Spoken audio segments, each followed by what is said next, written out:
মুক্তিযুদ্ধে শেখ মুজিবুর রহমানের কোনো অবদান ছিল না, এমন মন্তব্য করেছেন জমিয়তে উলামায়ে ইসলামের নেতা মাওলানা আব্দুল হক কাউসারী। ২৬শে মার্চ স্বাধীনতা দিবস উপলক্ষে পটুয়াখালীতে এক সংবর্ধনা অনুষ্ঠানে তার বক্তব্যে একথা বলায় বিক্ষুব্ধ হয়ে ওঠেন জেলার মুক্তিযোদ্ধা ও শহীদদের সন্তানেরা।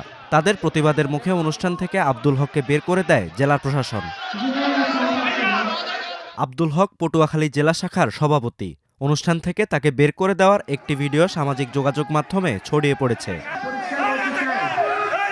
ভাইরাল হওয়া ভিডিওতে দেখা যায় জমিয়ত নেতা আব্দুল হক মঞ্চে উঠে বক্তব্যের শুরুতে বলেন তিনি মুক্তিযুদ্ধকে স্বীকার করেন, কিন্তু যুদ্ধে শেখ মুজিবুর রহমানের কোনো অবদান নেই এবং তিনি তা স্বীকার করেন না। তার এমন বক্তব্যে উপস্থিত মুক্তিযোদ্ধা ও শহীদ পরিবারের সদস্যরা ক্ষিপ্ত হয়ে ওঠেন, তাকে রাজাকার বলে তিরস্কার করেন। এই সময় মিলনায়তনে হট্টগোল ও উত্তেজনা তৈরি হয়। এরপর মুক্তিযোদ্ধাদের দাবির মুখে পটুয়াখালী জেলা প্রশাসনের কর্মকর্তারা আব্দুল হককে অনুষ্ঠান থেকে চলে যেতে বলেন। এ সময় তিনি দ্রুত শিল্পকলা একাডেমি মিলনায়তন ছেড়ে যান। বিষয়টি সত্যতা নিশ্চিত করে পটুয়াখালীর জেলা প্রশাসক প্রথম আলোকে বলেন, এক রাজনৈতিক ব্যক্তি শেখ মুজিবুর রহমানকে জড়িয়ে আপত্তিকর বক্তব্য দিলে মুক্তিযোদ্ধা ও শহীদ পরিবারের সদস্যরা ক্ষিপ্ত হন এবং প্রতিবাদ করেন। এরপর ওই রাজনৈতিক ব্যক্তিকে অনুষ্ঠান ত্যাগ করতে বলা হলে তিনি চলে যান। বীর মুক্তিযোদ্ধাদের সংবর্ধনা অনুষ্ঠিত হয়, এটা তো জাতীয় প্রোগ্রামের অংশ।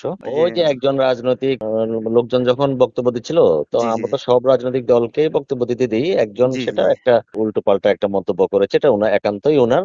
বীর মুক্তিযোদ্ধারা সেটার প্রতিবাদ করেছে, আমরা ওনাকে সরিয়ে দিয়েছি। বীর মুক্তিযোদ্ধারা যথেষ্ট সহনশীল, ওনারা সিনিয়র সিটিজেন এবং ওনারা বলেছেন যে মানে এই ধরনের বেফাঁস মন্তব্য, কোনো ব্যক্তিগত আক্রমণ করে কোনো নেতার বিরুদ্ধে কোনো কিছু বলা, এগুলো ওনারা পছন্দ করেননি।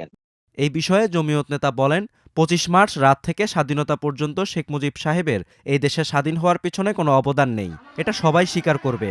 তার কোনো ভূমিকা ছিল না, তখন তিনি পাকিস্তানে ছিলেন। ২৫শে মার্চ স্বাধীনতার সময় যেটা এখানে শেখ মুজিবুর রহমান সাহেবের কোনো অবদান ছিল না, এই কথাটা সবাই স্বীকার করবে।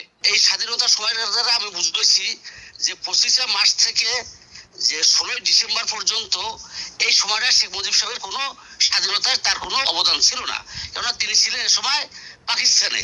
এই সময় অবদান ছিল জিয়াউর রহমান সাহেবের এবং কর্নেল ওসমানীর। এই কথাটা বলতেই মনে করেন যে এরা সরকার সহ এরা কয়েকজন লাভ দিয়ে উঠছে। এরপর এখানে আমার জেলা প্রশাসক বলছে আপনি অফ করেন। পটুয়াখালী জেলা শিল্পকলা একাডেমি মিলনায়তনে ওই অনুষ্ঠানে স্থানীয় সব দলের নেতাদের আমন্ত্রণ জানানো হয়। সেখানে প্রায় ৪০০ থেকে ৪৫০ বীর মুক্তিযোদ্ধা ও শহীদ পরিবারের সদস্যরা উপস্থিত ছিলেন।